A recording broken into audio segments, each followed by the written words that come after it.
வணக்கம் மக்களே. நேற்று சிவராத்திரி எல்லாம் கண்ணு விழிச்சிருந்தீங்களா? நாங்கள் டிவியில் தான் பார்த்தோம்.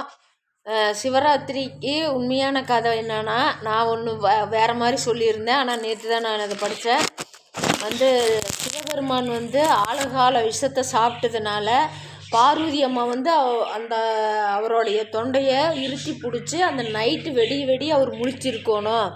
தேவர்கள் அசுரர்கள் எல்லாரும் பால்கடலை தாண்டி அவர்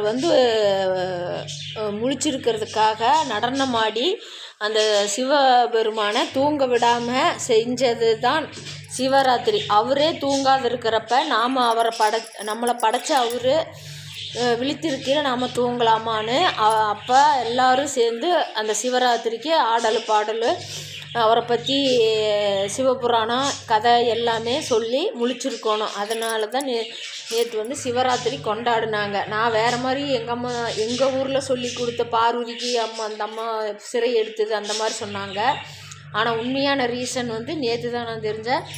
அவர் அந்த ஆழகால விஷத்தை சாப்பிட்டதுனால அந்த அம்மா பார்வதி அம்மா தொண்டை பிடிச்சிட்டு நைட்டு வெடி தூங்கக்கூடாது, அந்த விஷம் உடலுக்குள்ளே போகக்கூடாதுன்னு தான் அந்த அம்மா இப்படி தொண்டாங்குழியை கை வச்சு பிடிச்சிட்டாங்க.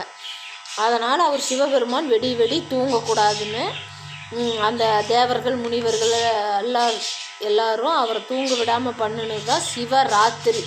இந்த கதை முழுசும் இன்னும் இருக்குதுங்கிறாங்க. நான் எனக்கு தெரிஞ்சதை உங்களோட பகிர்ந்துக்கிட்ட மக்களே. உங்களுக்கு தெரிஞ்சிருந்தால் என்னோட கமெண்ட் பண்ணுங்க, சரிங்களா?